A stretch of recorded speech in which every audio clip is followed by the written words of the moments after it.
My name is Natalie. I'm 32, and 15 years after my parents abandoned me at 13, they stood on my front porch begging for help. The strange part wasn't that they had finally found me. It was the look on their faces. They expected tears, forgiveness, or maybe even relief. Instead, I looked at them as if they were complete strangers. It was a quiet Tuesday evening in Seattle. I had just finished another long day running my software company from my home office. I poured myself a cup of coffee, planning to relax before making dinner, when the doorbell rang. I wasn't expecting anyone. Most of my friends always texted before stopping by. I walked toward the front door without thinking much about it. The bell rang again. This time it sounded impatient. I reached the hallway and glanced through the narrow glass panel beside the door. The mug nearly slipped from my hand. Standing on my porch were two people I hadn't seen in 15 years. My father looked older than I remembered. His shoulders were bent, his gray hair was thin, and his expensive confidence had disappeared. Beside him stood my mother, holding a worn handbag tightly against her chest. Her eyes were red as if she had been crying for hours. For a few seconds, I couldn't breathe. Every memory I had spent years burying came rushing back. The old house, the suitcase, the silence, the day they drove away. I rested one hand against the wall to steady myself. Part of me wanted to pretend nobody was home.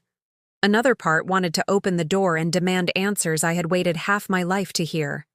Neither of them moved. They simply waited. My father looked down at the welcome mat instead of the door.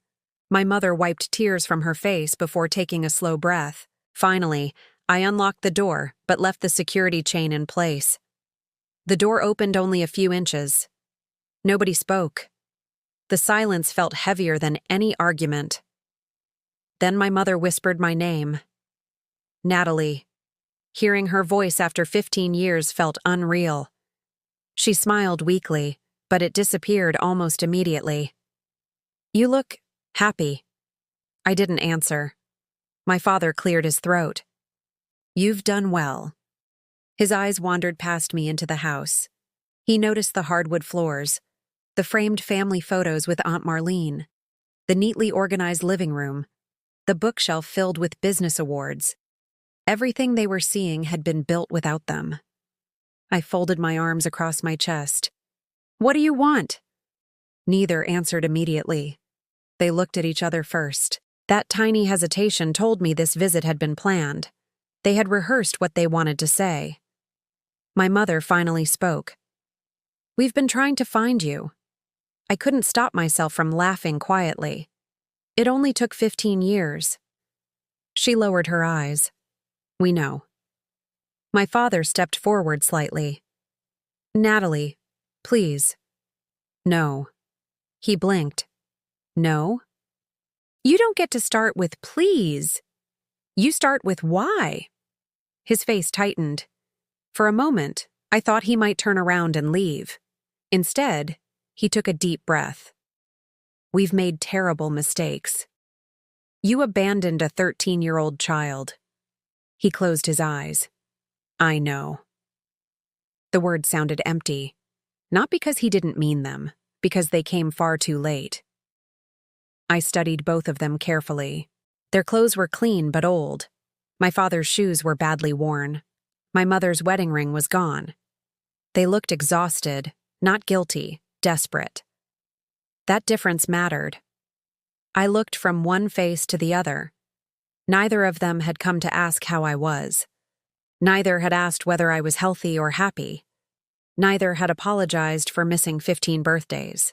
Instead, they stood silently on my porch waiting for something. That was when I asked the only question that mattered. What do you need from me? The color drained from my mother's face. My father looked at the ground again. Neither denied it. Neither claimed they had simply come to reconnect. Their silence answered everything. They hadn't come because they suddenly remembered they had a daughter. They had come because they needed help. And before either of them could explain why, my father slowly reached into his coat pocket. When I was 13, they drove away after leaving me with a suitcase and $40. My Aunt Marlene became my family, while my parents disappeared without a single call, letter, or birthday wish. The moment I asked what they needed from me, my mind drifted back to the day everything changed. Some memories fade with time. That one never did. I could still picture every detail as if I were standing there again. It started on a quiet Saturday morning. My mother told me to pack a few clothes because I would be staying with Aunt Marlene for a little while. She wouldn't look me in the eyes, and every answer she gave was short and cold. I kept asking what was wrong, but she simply repeated, "Just do as you're told." I believed I would be gone for a weekend. I packed my favorite jeans, 2 sweaters, my school books, and a stuffed bear my grandmother had given me years earlier. I even smiled to myself, thinking Aunt Marlene and I would probably bake cookies like we always did. I had no reason to believe my life was about to fall apart. When I carried my suitcase downstairs, my father was already standing by the front door with the car keys in his hand. He didn't smile. He didn't even ask if I had everything. He simply walked outside. The drive felt unusually quiet. I tried making conversation. "Will I still be back before school on Monday?" Neither of them answered. I looked out the window, watching familiar streets pass by, waiting for someone to explain what was happening. My stomach tightened with every mile. When we pulled into Aunt Marlene's driveway, I still believed they were coming inside with me. Instead, my father opened the trunk and placed my suitcase on the sidewalk. My mother handed me a plain white envelope. "What's this?" "Some money," she whispered. I opened it. 2 $20 bills. $40. I looked back at her, confused. "Why do I need this?" She wiped her eyes but said nothing. Aunt Marlene opened her front door after hearing the car. She smiled at first, expecting a normal visit, but her expression changed the second she saw my suitcase and my parents still sitting near the curb. She walked toward us. "What's going on?" My father spoke before anyone else could. "She'll be staying with you." "For how long?" Aunt Marlene asked. He hesitated. "We're not sure." I stared at him. "What do you mean you're not sure?" He wouldn't meet my eyes. I stepped closer to the car. "When are you coming back?" There was a long silence. Then my mother finally looked at me. "We can't take care of you anymore." At first, I didn't understand. I actually laughed because I thought she meant they were struggling for a few weeks. "So, after things get better?" She slowly shook her head. My heart dropped. No. That single word echoed in my ears. I remember grabbing the edge of the car door. "What did I do?" Neither of them answered. I asked again. "Please, tell me what I did." My father gripped the steering wheel tightly. "This isn't about you. If it's not about me, then why am I leaving?" Again, no answer. The silence hurt more than any explanation could have. Aunt Marlene walked over and placed one hand gently on my shoulder. "Natalie, come inside." I couldn't move. I kept staring at my parents, waiting for one of them to say this was all a mistake. Instead, my father started the engine. My mother rolled down her window only a few inches. "Take care of yourself." Then they drove away. I stood frozen on the sidewalk, clutching that envelope so tightly it became wrinkled in my hand. I watched their car disappear around the corner. I honestly believed they would come back within an hour. Then I thought maybe they would return the next day. After that, I convinced myself they would come for me before my birthday. Days became weeks. Weeks became months. No phone calls, no letters, no holiday visits, nothing. Aunt Marlene never treated me like a burden. She gave me my own room, enrolled me in school, cooked dinner every night, and reminded me that I belonged there. She never tried to replace my parents, but she quietly gave me everything they refused to give me. Even so, every birthday hurt. Every Christmas felt incomplete. Every school event reminded me of the empty seats where my parents should have been. As the years passed, I slowly stopped waiting for them. I learned to depend on myself. I learned that family wasn't always the people who gave you life. Sometimes family was the person who opened their front door without asking for anything in return. Aunt Marlene became that person for me. My parents became strangers. And now, after 15 years of complete silence, those same strangers were standing on my porch asking for help, as though the past had never happened. I worked every job I could, earned scholarships, and slowly built a successful software business. By 32, I owned my home, but one memory still followed me everywhere I went. After my parents disappeared from my life, I made myself one promise. I would never again depend on someone who could walk away without looking back. I was only 13, but that promise became the foundation of every decision I made.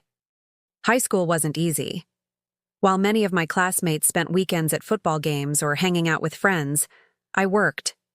I stocked shelves at a grocery store, babysat for neighbors, and later took shifts at a small coffee shop. Every paycheck mattered. I saved almost everything because I never wanted to feel helpless again. Aunt Marlene encouraged me every step of the way. "You don't have to carry the whole world by yourself," she would say. "I know," I always answered. But the truth was, I felt like I did. School became my escape. Every good grade felt like proof that my future didn't have to look like my past. I stayed late at the library, completed extra assignments, and applied for every scholarship I could find. Some nights I barely slept, but I refused to quit. The acceptance letter from a university in Seattle arrived during my senior year. I opened it with shaking hands. When I realized I had earned a scholarship, I burst into tears. Aunt Marlene hugged me so tightly that neither of us could speak for several minutes. "I knew you could do it," she whispered. For the first time in years, I believed it too. College brought new challenges, but it also gave me something I hadn't felt in a long time. Hope. I studied computer science because I loved solving problems. Writing code made sense to me. Computers followed logic. People didn't. Between classes, I worked in the university library, tutored other students, and accepted freelance programming projects online. I rarely had free weekends, but every completed project taught me something new. After graduation, I joined a small software company. The work was demanding, but I enjoyed it. I listened more than I talked, learned from experienced developers, and volunteered for difficult projects that others avoided. 5 years later, I realized I had an idea worth building on my own. Leaving a stable job terrified me. I sat at my kitchen table one evening with Aunt Marlene. "What if I fail?" I asked. She smiled gently. "What if you don't?" Those 4 words stayed with me. I emptied my savings account, rented a tiny office, and started my own software company. The first year was brutal. Some months I wasn't sure I could pay the bills. I questioned myself almost every day. But little by little, clients began recommending my work to others. 1 contract became 3. 3 became 10. Before long, I hired my first employee, then another, and eventually a full team. Success didn't arrive all at once. It came through thousands of quiet mornings, late nights, and difficult choices. By the time I turned 32, my company was thriving. I had finally bought a beautiful house in a quiet Seattle neighborhood. Walking through that front door for the first time felt different from every other achievement. It wasn't just a house. It was proof that nobody could ever take my home away again. I invited Aunt Marlene over the day I moved in. She looked around with tears in her eyes. "You built all of this." "We built it," I corrected. She smiled. "No, Natalie. I only opened the door. You walked through it." I never forgot those words. Even with everything I had achieved, one memory never completely disappeared. Sometimes I would wake up in the middle of the night after dreaming about that old suitcase. Sometimes I caught myself wondering whether my parents were still alive. Were they happy? Did they ever regret leaving me? Did they remember my birthday? Those questions never had answers. Eventually, I stopped looking for them. I didn't search social media. I didn't hire anyone to find them. I accepted that some chapters of my life would remain unfinished forever, or at least I thought they would. Then, 15 years after they walked away without saying goodbye, my front doorbell rang. I opened the door expecting an ordinary evening. Instead, I found the two people who had spent 15 years pretending I didn't exist. My mother looked close to tears. My father looked as though he hadn't slept in days. Neither smiled. Neither asked how I had been. Instead, my father slowly reached into his coat, pulled out a thick, worn folder, and held it toward me without saying a word. I looked at the folder, then back at both of them. A cold feeling settled in my chest. Whatever was inside had brought them to my doorstep after 15 years of silence, and somehow, I already knew it wasn't an apology. My parents stood outside looking exhausted. My mother whispered, "Please, Natalie." My father handed me a worn folder, saying everything they had built was gone and they had nowhere left to turn. For a few seconds, none of us moved. The evening was completely quiet, except for distant traffic and the soft sound of leaves moving in the wind. I looked at the folder in my father's trembling hand, but made no effort to take it. "What is it?" I asked. He swallowed hard. "Our life." His voice sounded weaker than I had ever heard before. I kept my expression calm. "I don't understand." "You will." He held the folder out again. I slowly reached through the narrow opening of the door and took it. The edges were bent, and the cover was stained from being carried around for a long time. Whatever was inside clearly mattered to them. I looked up. "Talk." My mother wiped another tear from her face. "We've lost almost everything." I didn't answer. My father nodded quietly. The business failed. That surprised me. When I was growing up, he had always believed his construction company would make our family wealthy. He used to tell everyone that success came to people who were willing to sacrifice anything. Apparently, he had. "What happened?" I asked. He looked embarrassed. "The economy changed, contracts disappeared, then we made some bad decisions trying to recover." My mother spoke softly. "We thought things would improve. They didn't." "No." Silence settled between us again. I finally opened the folder. The first page showed overdue mortgage payments. The next page listed unpaid business loans. Behind those were legal notices and collection letters. Every document told the same story: debt, loss, failure. I closed the folder again. "So why bring this to me?" Neither answered immediately. Instead, they exchanged another nervous glance. My mother took a careful step toward the porch. "We didn't know how else to explain." "Explain what?" She hesitated. "That we're out of options." I stared at both of them. For years, I had imagined this reunion in 100 different ways. I imagined apologies, regret, questions about my life, maybe even tears. I had never imagined opening financial documents before hearing the words, "I'm sorry." My father noticed my expression. "We know how this looks." "Do you?" His shoulders dropped. "I think so." I shook my head. "No, you don't." He looked down at the porch. "You abandoned your daughter when she was 13. Neither argued. "You disappeared for 15 years. Still nothing. And the first real conversation you want to have with me is about money." My mother quietly covered her face with one hand. "I know." "No," I said. "You know you're desperate. That's different." Those words hung in the air. For the first time since arriving, neither of them tried to defend themselves. My father took a slow breath. "We deserve that." I looked at him carefully. He wasn't angry. He wasn't trying to manipulate me. He simply looked defeated. It almost made me feel sorry for him. Almost. Then I remembered standing beside that old suitcase while their car disappeared around the corner. The sympathy faded. "What exactly do you want from me?" My father hesitated before answering. "We're about to lose our house." My mother nodded through her tears. The bank has started foreclosure. And? If we lose it. She couldn't finish the sentence. My father did it for her. We'll have nowhere to go. I listened without interrupting. He continued. We've sold almost everything else. The savings are gone. The business is gone. The retirement accounts are gone. I noticed something strange. Neither of them exaggerated. They weren't making dramatic speeches. They sounded exhausted, like people who had repeated the same painful facts too many times. Then my mother slowly reached toward me. She didn't try to hug me. She only reached for my hand. Natalie, I didn't move. Her fingers stopped in the air before quietly falling back to her side. We know we don't deserve anything from you. She took another shaky breath. But you're still our daughter.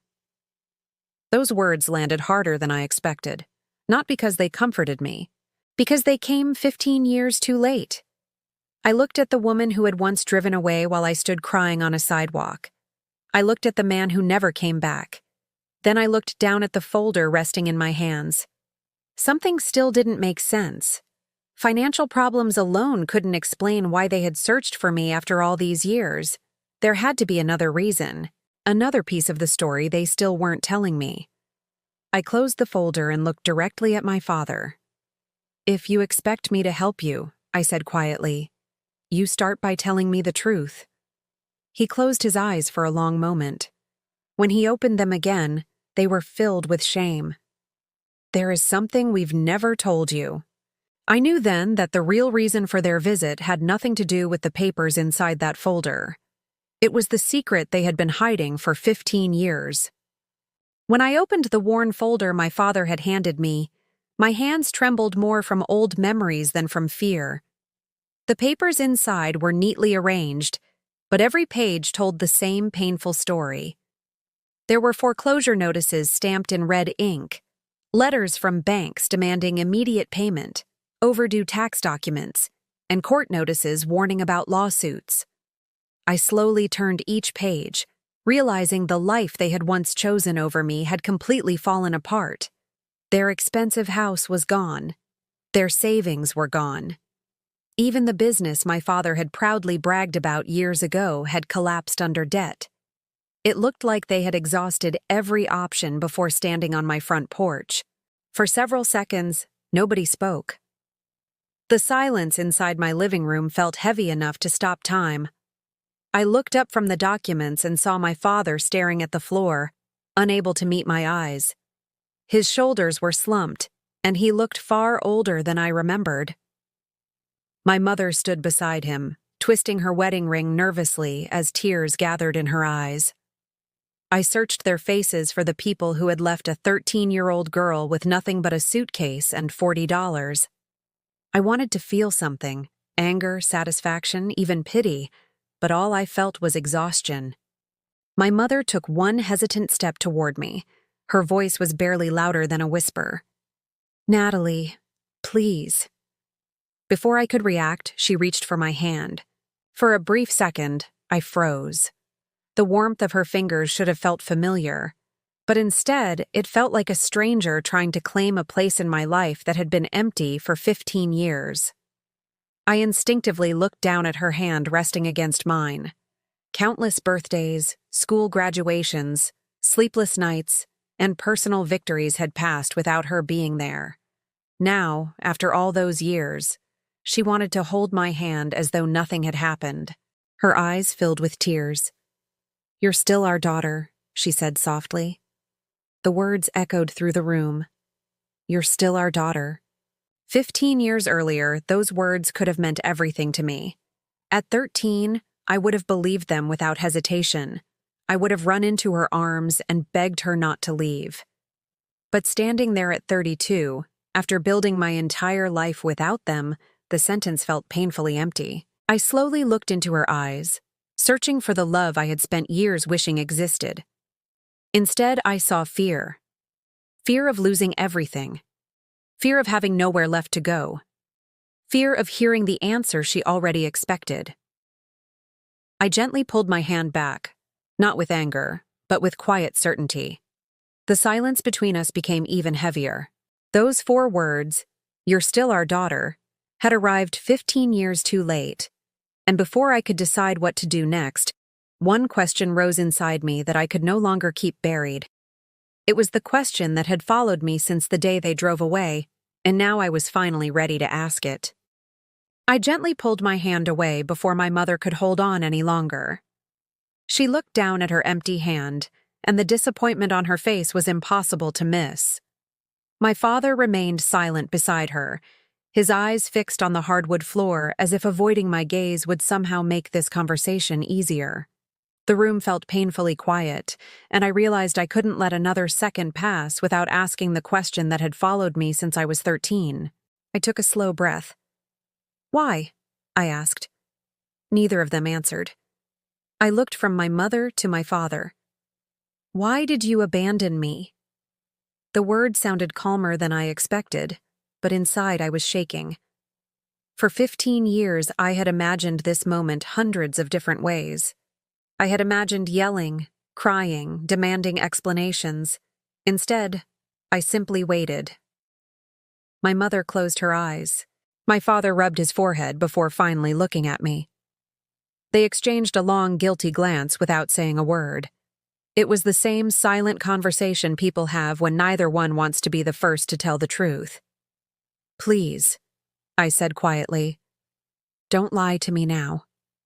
My father's shoulders dropped. "We owe you the truth," he whispered. My mother wiped away a tear but still couldn't speak. After another long pause, my father slowly sat on the edge of my sofa as though the weight of the memory had become too much to carry standing up. "We thought," he began before stopping. He swallowed hard. "We thought starting over was the only way." I stared at him, trying to understand what those words even meant. He looked directly into my eyes for the first time since arriving. "We believed our lives had fallen apart," he said. "Our marriage was failing. We had financial problems. Everything felt impossible." I listened without interrupting. "We convinced ourselves that if we moved away and started completely over, we could fix everything." His voice grew quieter. "And we convinced ourselves that raising another child wasn't something we could handle anymore." Another child. The words hit harder than I expected. Not our daughter. Not you. Another child. As though I had simply become another responsibility they wanted to leave behind. My mother finally spoke through trembling tears. "I told myself you would be better off with Marlene." I blinked. "You knew Aunt Marlene would take me?" She nodded slowly. "We believed she would protect you." I felt my chest tighten. "So you planned it?" Neither of them answered. Their silence was answer enough. Every memory from that afternoon 15 years ago came rushing back. The old suitcase, the $40 folded inside an envelope. Watching their car disappear down the street while I kept believing they would come back before sunset. They never had. "I waited," I whispered. "Every birthday, every Christmas, every graduation. I kept thinking maybe this would be the year you'd come." Neither of them could meet my eyes. I never stopped wondering what I'd done wrong. My father covered his face with both hands. "You did nothing wrong, Natalie." "Then why did you never call?" He had no answer. "Why didn't you write?" Silence. "Why didn't you even tell me you were alive?" My mother's tears fell faster. "There isn't an excuse," she whispered. The room became painfully still. Everything I had spent years trying to understand finally had an answer. It wasn't an accident. It wasn't bad luck. It was a choice. The truth settled over me like a weight I had carried for 15 years without knowing its shape. My entire world shifted once again. Then my father slowly reached into the folder, looked at me with frightened eyes, and quietly said there was one more secret I deserved to know. My father's hand shook as he reached back into the worn folder. For a moment, I thought he was about to pull out another unpaid bill or another legal notice. Instead, he carefully removed a thick envelope that looked much older than the rest of the papers. The edges were faded, and the seal had yellowed with age. He held it tightly, as though letting go of it would change everything. "I haven't been honest with you about everything," he said quietly. I crossed my arms without answering. "There is one more thing you deserve to know." My mother looked at him with nervous eyes. "Tell her," she whispered. He slowly handed me the envelope. Written across the front in neat handwriting was my full name. My heart skipped. I recognized the handwriting immediately. It belonged to my grandmother. I looked back at my father. "Where did this come from?" He took a deep breath before speaking. "Your grandmother changed her will shortly before she passed away." The room became completely silent. "She knew our family was falling apart," he continued. "She worried about what might happen to you." I carefully opened the envelope. Inside were legal papers, a copy of her will, and several official documents with an attorney's name printed across the top. None of it made sense yet. "I've never seen these before." "You weren't supposed to," my father admitted. I stared at him. "What does that mean?" He lowered his eyes. "Before we left, your grandmother's inheritance was placed into a protected account." I frowned. "A protected account?" He nodded slowly. "It was created entirely under your name." For several seconds, I couldn't speak. "My name?" "Yes." I looked down at the documents again. "But Aunt Marlene never mentioned this." "She didn't know," he replied. "Who knew?" "Only your grandmother's attorney and us." My mother quietly wiped another tear away. "Your grandmother wanted the money protected until you were old enough to make your own decisions." I slowly turned another page. Every document listed my name. Every signature matched official legal records. Every page looked authentic. I searched for some explanation that would make this less unbelievable. "So why didn't anyone tell me?" My father's voice cracked. "Because your grandmother left one condition." I looked up. "If we ever tried to claim the inheritance or interfere with it, we would lose every legal right connected to her estate." I felt my pulse quicken. "So the money was never yours." He shook his head. "It was always yours." I stared at both of them. "For 15 years?" He nodded. "We believed you would never discover it." I couldn't understand why. "Then why tell me now?" My father's face filled with shame. "Because we don't have another choice anymore." Those words echoed through the room, not because they wanted me to know, because desperation had finally forced the truth into the open. I looked back at the papers in my hands. If everything he was saying was true, then somewhere out there was an inheritance my grandmother had left for me alone. I needed proof before I believed another word they said. Without saying anything else, I found the attorney's name and phone number printed on the first page, already knowing my next step would determine whether this unbelievable story was true. I couldn't simply trust my parents' words. After 15 years of silence, apologies, and unanswered questions, I had learned that promises meant nothing without proof. I looked down at the documents again, seeing my name printed clearly across every page. The idea that my grandmother had left something for me felt impossible, especially because I had spent so many years believing I had been forgotten by everyone. My father watched me carefully. "Natalie, I know this is a lot to take in." I looked at him. "You have no idea." The words came out quieter than I expected, but they carried every birthday I spent without them, every milestone they missed, and every night I wondered why I wasn't enough for them to stay. I picked up my phone and searched for the attorney listed on the documents. My parents exchanged a nervous look, but I ignored it. This wasn't about making them comfortable anymore. This was about finally knowing the truth about my own life. The next morning, I drove to the law office downtown with the folder sitting beside me on the passenger seat. I barely slept the night before. My mind kept replaying everything my father had told me. Was the inheritance real? Had my grandmother really planned for my future? Or was this just another painful story they created because they needed something from me? When I arrived, I sat in the waiting room holding the folder tightly. The office was quiet, with framed certificates on the walls and shelves filled with legal books.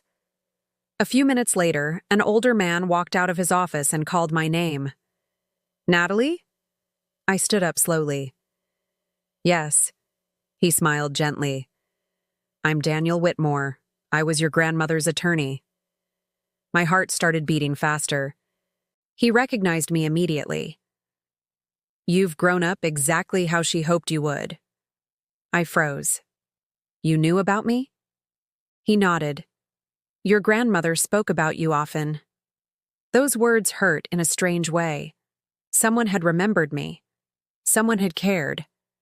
I followed him into his office, and he placed the documents on his desk.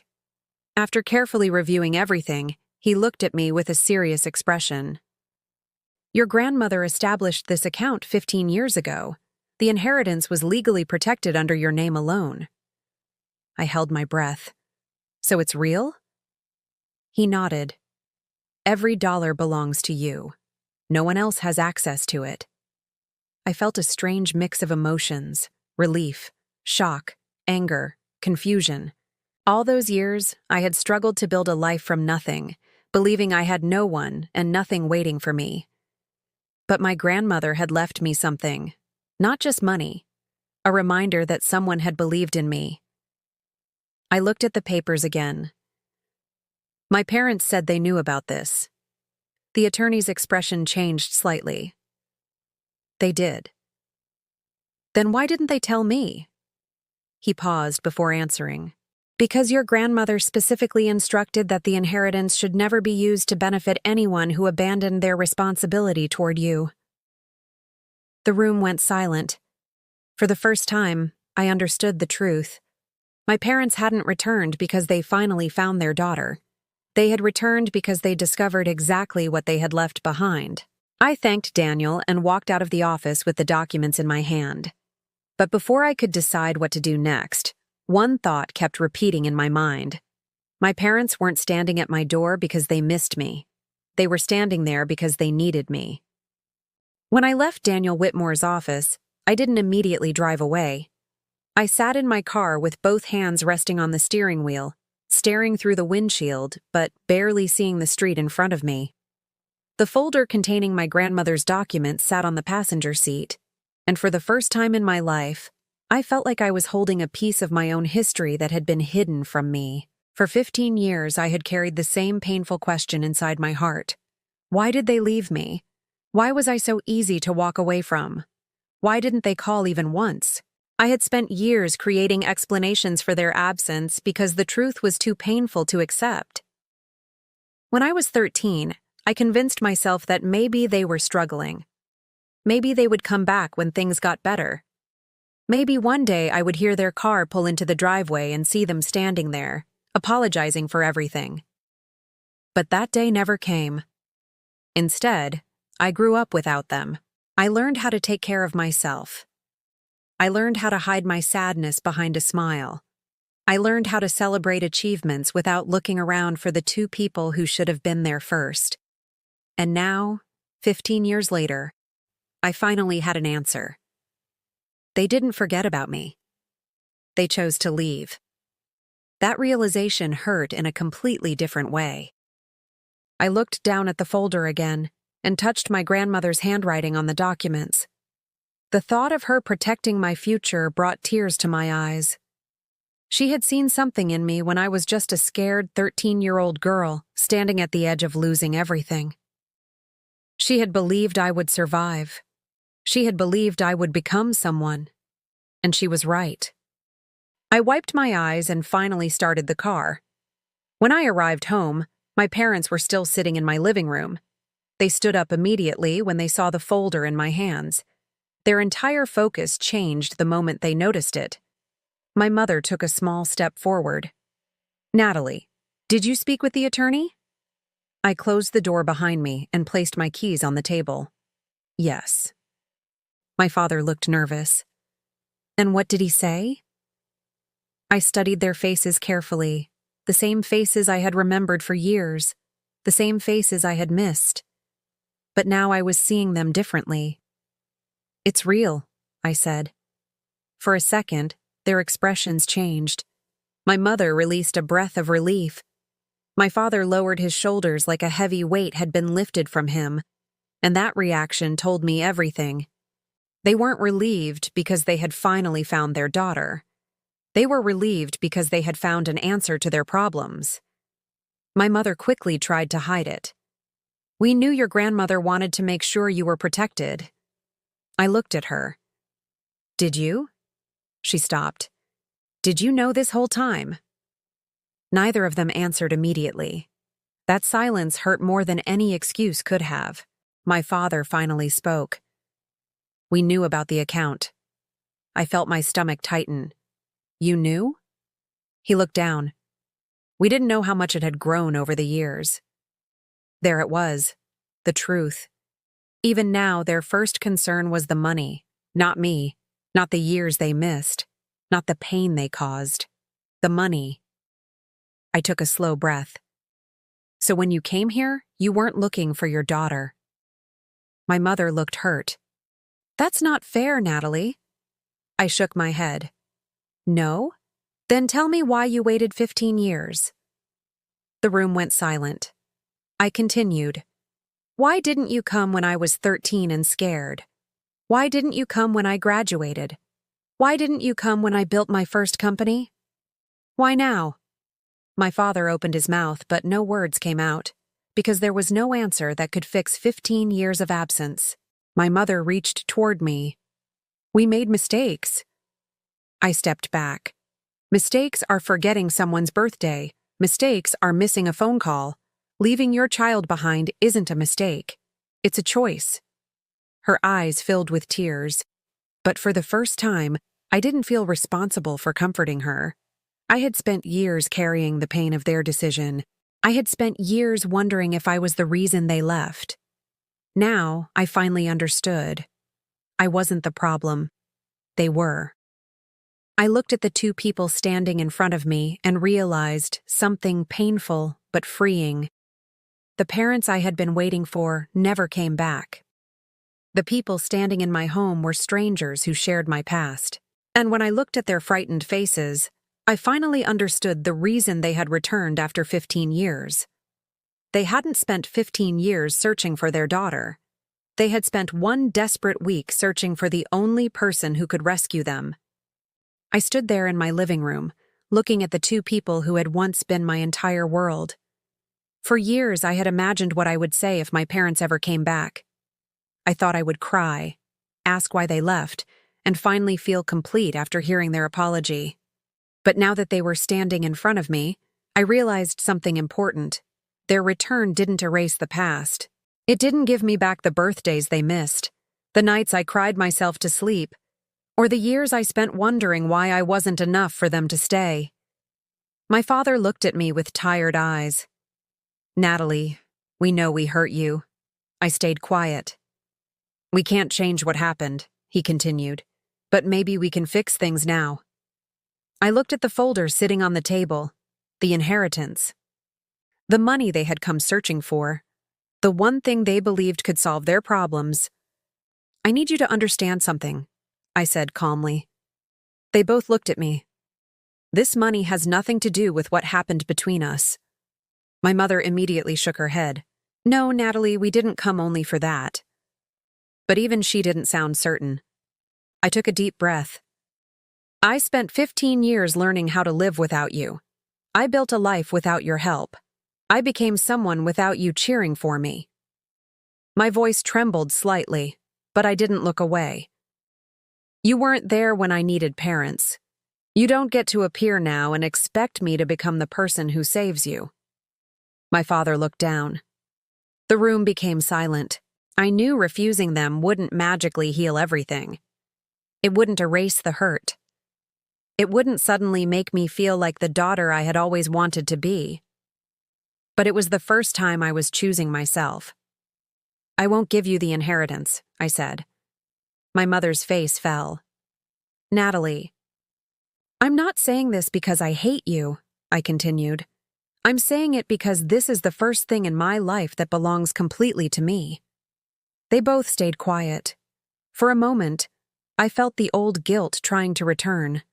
The part of me that was still 13 years old wanted to comfort them. She wanted to believe that maybe helping them would finally make them love her. But I wasn't that little girl anymore. I had spent 15 years becoming strong. I had spent 15 years becoming my own family. After a long pause, I spoke again. I can give you one thing. My father looked up. What? An honest conversation. They looked surprised. I'll listen to everything you have to say. I'll hear your reasons. I'll decide what forgiveness means for me. I paused. But I won't sacrifice myself to make you feel better.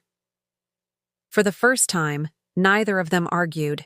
They simply sat there, facing the consequences of the choice they had made 15 years earlier. Later that night, after they left, I stood by my window and looked out at the quiet street. My home felt different somehow. Not because I had money, not because my parents had returned, but because I finally understood that my worth had never depended on whether they chose me. I had chosen myself. And for the first time in my life, the future belonged completely to me.